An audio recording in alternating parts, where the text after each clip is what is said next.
নমস্কার বন্ধুরা, আমি সুস্মিতা মায়ের হেসেলে আপনাদের স্বাগত জানাই। আবার চলে এলাম নতুন দিনে নতুন একটা রেসিপি নিয়ে। আজকের রেসিপি হলো মোচার এরকম ধোকার রেসিপি আগেকার মানুষরা কিন্তু খুবই বানাতো, তবে এখন ঝামেলা মনে করে এখনকার মানুষরা কিন্তু বানাতে ভয় পায়, বা কি করে বানাবো সেটাই কিন্তু ভয় পায়। একদম সিম্পল উপকরণ দিয়ে আর বাড়িতে থাকা কিছু উপকরণ দিয়েই আজকের রেসিপিটা বানাতে চলেছি। তা সম্পূর্ণ রেসিপিটা দেখার অনুরোধ রইল আমি কিভাবে আজকের রেসিপিটা বানাই। দেখুন, এখানে আমি দু রকম ডাল নিয়ে নিয়েছি। এক রকম হলো ছোলার ডাল আর মটর ডাল। মটর ডাল আর ছোলার ডাল দুটোই সম পরিমাণে নিয়েছি, নিয়ে ভালো করে কিন্তু ভিজিয়ে রাখবো প্রায় 2 থেকে 3 ঘন্টা মতো। এখানে দেখুন মোচাও নিয়েছি, মোচাটা বেশ ছোট ছোট করে কেটে নিয়েছি। তা এখানে বলে রাখি, মোচা আর ডাল দুটো একই সম পরিমাণে নেবেন, বাড়লে যাতে একই মতো হয় সেটা আপনাদের আন্দাজ অনুযায়ী আপনারা নিয়ে নেবেন। এখানে দেখুন মোচাটাকে ভালো করে ধুয়ে জল ঝরিয়ে নিয়েছি। এবার আমি গ্যাসটাকে জেলে একটা পাত্র চাপিয়ে দিয়ে আমি মোচাটাকে জাস্ট 10 মিনিট মতো একটু ভাবিয়ে নেব। এখানে প্রেসারে সিটি দিয়ে সিদ্ধ করার কোনো দরকার নেই।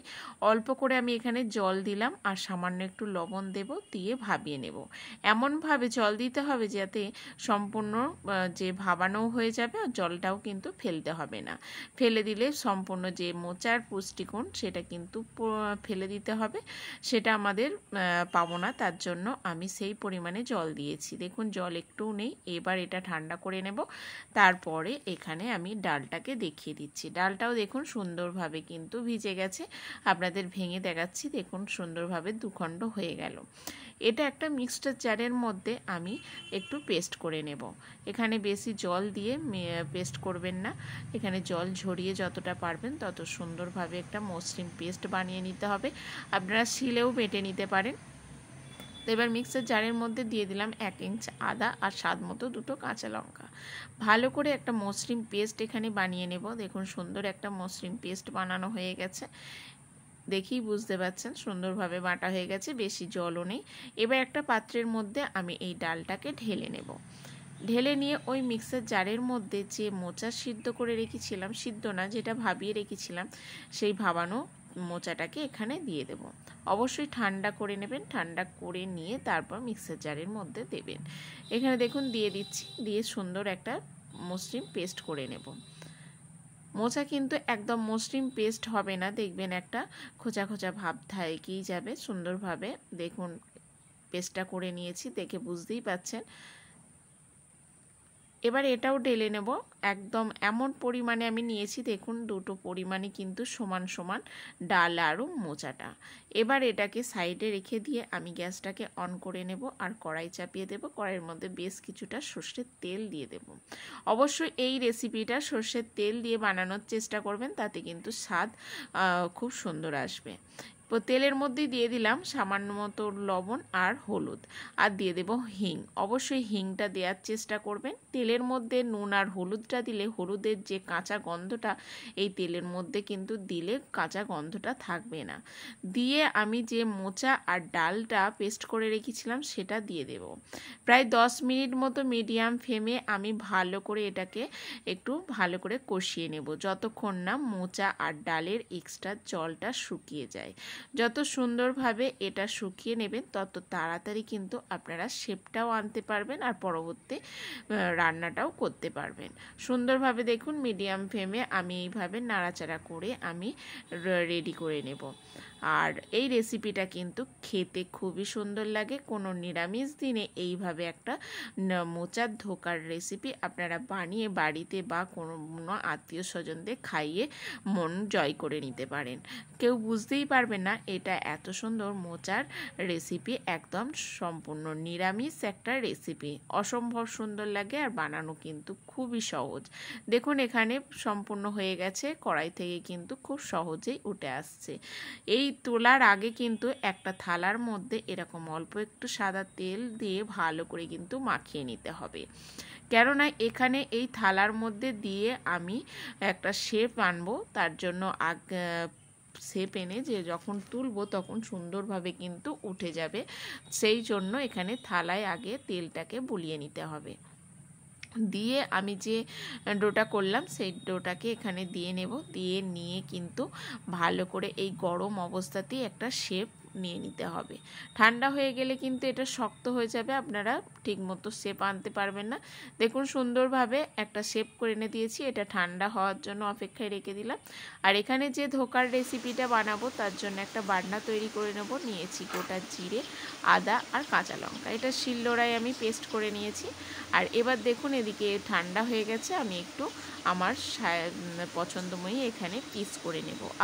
আপনাদের যেরকম পছন্দ সেই অনুযায়ী এখানে শেপটা দিয়ে নেবেন। সুন্দরভাবে দেখুন একটা চাকু দিয়ে আমি কেটে নিচ্ছি, আর একদম চৌকো চৌকো ভাবে আমি কেটে নেব। আপনারা বরফি সাইজেও কেটে নিতে পারেন, তবে এই চৌকোভাবে শেপটা করলে খুব সহজ আর দেখতেও বেশ ভালো লাগে। খুব সহজ একটা রেসিপি, বানানো খুবই সহজ। দেখুন কত সহজে বানানো হয়ে গেল, আর খুব সহজে কিন্তু দেখুন কাটাও হয়ে গেল। আপনাদের আমি তুলে দেখাচ্ছি। দেখুন জাস্ট আমি 10 মিনিট মতো রেখেছিলাম, এটা ফ্রিজে রাখারও কোনো দরকার নেই। ভালো করে আপনারা যদি রান্না করে নেন শক্ত করে, তাহলে কিন্তু খুব সহজেই দেখুন উঠে গেল। এবার গ্যাসটাকে অন করে দিলাম আর কড়াই চাপিয়ে দিলাম। বেশ কিছুটা এখানে সর্ষের তেল প্রথমে কড়াইয়ের মধ্যে দিয়ে দিলাম, দিয়ে আমি যে ধোকাগুলো বানালাম সেই ধোকাগুলো কিন্তু হাই ফ্লেমে ভেজে নেব। এপিট ওপিট করে একটু লাল লাল করে ভেজে নিতে হবে। অবশ্যই কিন্তু হাই ফ্লেমে দেবেন, লো ফ্লেমে দেবেন না, তাতে কিন্তু ভাজতেও দেরি হবে আর ঠিক মতো কিন্তু এটা কড়াই নেড়তেও ধরবে, আপনারা উল্টে পাল্টে ভাজতে পারবেন না। তার জন্য একটু হাই ফ্লেমে দিয়ে সুন্দরভাবে এপিট ওপিট করে একটু লাল করে ভেজে তুলে নেবে। একদম সহজ একটা রেসিপি, ইউনিক একটা রেসিপি। দেখুন সুন্দরভাবে উঠে যাচ্ছে, কীরকম হাই ফ্লেমে দিয়ে এইভাবে ভেজে নিতে হবে। আর এপিট ওপিট সুন্দরভাবে কিন্তু ভাজাও হয়ে গেছে, কড়াইয়ে কিন্তু একটু নেড়তে ধরিনি, দেখেই বুঝতে পারছে। আর এখানে বলে রাখি, আমার চ্যানেলে যদি নতুন বন্ধু হয়ে থাকেন তাহলে আমার এই যে রেসিপিগুলো যদি আপনাদের ভালো লাগে অবশ্যই চ্যানেলটাকে সাবস্ক্রাইব করবেন ও পাশে থাকা বেল আইকনটিটাকে প্রেস করবেন, যাতে আমি নতুন রেসিপি ছাড়ার সঙ্গে সঙ্গে সবার আগে আপনাদের কাছে নোটিফিকেশান চলে যায়। দেখুন ভাজা হয়ে গেল, তুলে নিলাম। এবার বাকি যেগুলো ছিল সেগুলোও কিন্তু একইভাবে আমি ভেজে তুলে নেব।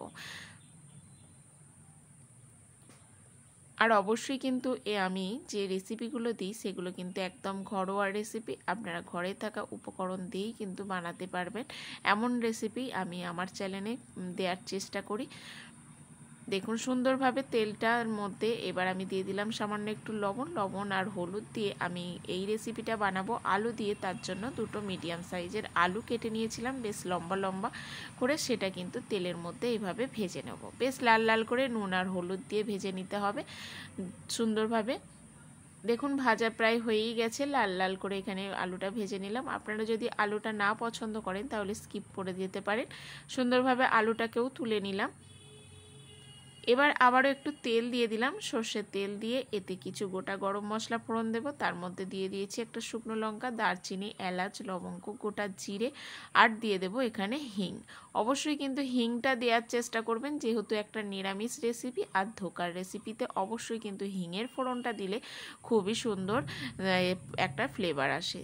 এবার গোটা গরম মশলাটাকে ভেজে নেওয়ার পর এখানে দিয়ে দেব যে পেস্ট করে রেখেছিলাম আদা, জিরে আর কাঁচা লঙ্কা, সেটা দিয়ে দিলাম। আর সামান্য কিন্তু একটু লবণও দিয়ে দিতে হবে, কেননা আদা তেলের মধ্যে দিলেই কিন্তু গায়ে ছিটকে আসবে। তার জন্য একটু লবণ দিয়ে সুন্দর করে কিন্তু মিডিয়াম ফ্লেমে মশলাটাকে কষিয়ে নিতে হবে। দেখুন একটু নাড়াচাড়া করে সব কিছু মিশিয়ে নিলাম। মিশিয়ে নেওয়ার পর এখানে কিছু আরও মশলা এখানে আমি দেব। একদম ঘরে থাকা কিছু উপকরণ দিয়েই আজকে রেসিপিটা বানাচ্ছি। দেখুন এখানে কালারের জন্য দিয়ে দিলাম কাশ্মীর লঙ্কা, হলুদ গুঁড়ো। সুন্দরভাবে মশলাটাকে কষিয়ে নেব একদম লো ফ্লেমে, তাতে কিন্তু মশলাটাও কষানো হয়ে যাবে, পুড়ে যাওয়ারও ভয় থাকবে না, নাড়তেও কিন্তু আপনাদের খুবই সহজ হবে। মশলাটা কষে বেশ হাফ কষে গেছে। এখানে আমি একটা মিডিয়াম সাইজের টমেটোর গ্রেট করে নিয়েছিলাম, সেই টমেটোটাকেও দিয়ে দিলাম আর বাটি ধোয়া জলও একটু দিয়ে দিলাম। আবারও আমি 2 মিনিট মতো এইভাবে মশলাটাকে কষিয়ে নেব, যাতে এক্সট্রা জলটাও শুকিয়ে যায় আর ওপর থেকে তেলটাও ভেসে আসে। বেশিক্ষণ লাগবে না, জাস্ট 2 থেকে 3 মিনিট মতো এইভাবে কষিয়ে নিলেই কিন্তু সুন্দরভাবে কষানো হয়ে যাবে। অবশ্যই কিন্তু গ্যাসের ফ্লেমটাকে একদম লো ফ্লেমে দেবেন, তাহলেই সুন্দরভাবে মশলাটাকে কষাতে পারবেন। দেখুন মশলাটা প্রায় কষে এসেছে, পরিমাণে কিন্তু অনেকটাই কমে গেছে। এবার দিয়ে দেবো ভেজে রাখা আলুগুলো। আলুটা দিয়েও কিন্তু আমি 1 মিনিট মতো এইভাবে কষিয়ে নিয়েছিলাম। তাতে কিন্তু আলুর সঙ্গে মশলাটা সুন্দরভাবে কষিয়ে নিলে এর স্বাদ কিন্তু আরও দ্বিগুণ বেড়ে যায়। এবার দিয়ে দেবো এখানে গরম জল। গরম জল দেওয়ার চেষ্টা করবেন, তাতে সুন্দরভাবে মশলাটা ফুটে উঠবে খুব তাড়াতাড়ি, আর এর টেস্টটা কিন্তু আরও দ্বিগুণ বেড়ে যায়।